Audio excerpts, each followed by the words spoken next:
Congratulations for this film. I have to tell you, it was so touching. It was compelling, and I walked away from it actually knowing a bit more about Bob Marley, his family, and his friends. What was that entire experience like for you? Yeah, it's like that for me as well, you know. The process of finding Bob's voice was with them. So I was with them from the top. Of course, I did my own work, you know, just listening to Bob and studying the music and all of that. But really to find Bob on a personal level, like to understand who he was as a human being, you know, off stage, like behind the camera, like him on his private persona and who he was.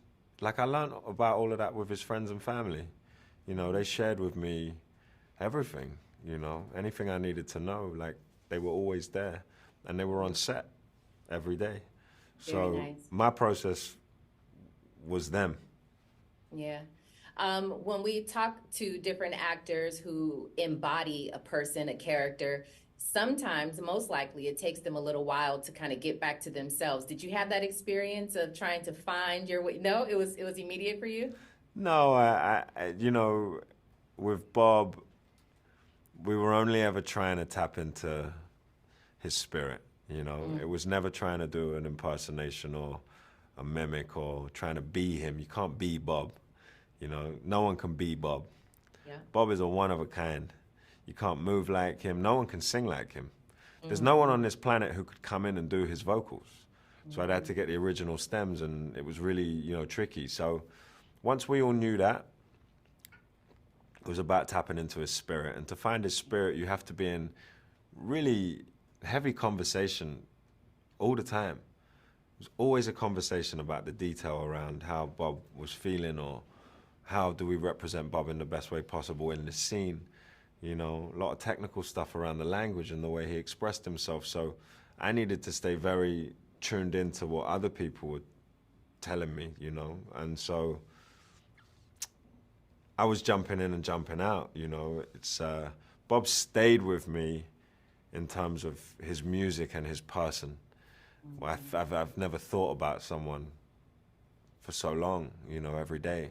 I've been thinking about him every day for 2 years. If I'm not thinking about him, listening to him, watching him, dreaming about him, first thing in the morning I get up and it's Bob. I'm thinking about Bob. So he stayed with me in that way. You know, when you spend that much time with someone and you learn about them, it's a really unique thing. Last question for you, because we got to wrap up here. That time in Jamaica, did you take any favorite, foods or a favorite saying or anything like that? When I was in Jamaica, I was in the makeup chair at 5 o'clock in the morning, and I wasn't Okay. I wasn't getting home till 9 o'clock. And when I got home, I had to prep for the next day. Mm. So it was work, you know, I was working. I'd say when we filmed in Trenchtown, that was an experience. It was beautiful. 'Cause anytime we were with the community, when we were filming, is a really strong memory for me. And doing the Smile Jamaica concert with thousands of Jamaicans, you know, very close to where Bob performed the concert was really special.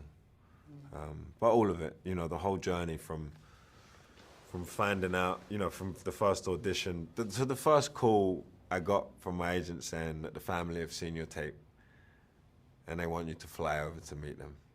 I mean, I was like, what? You know? And so the Very whole the beautiful. whole the whole process.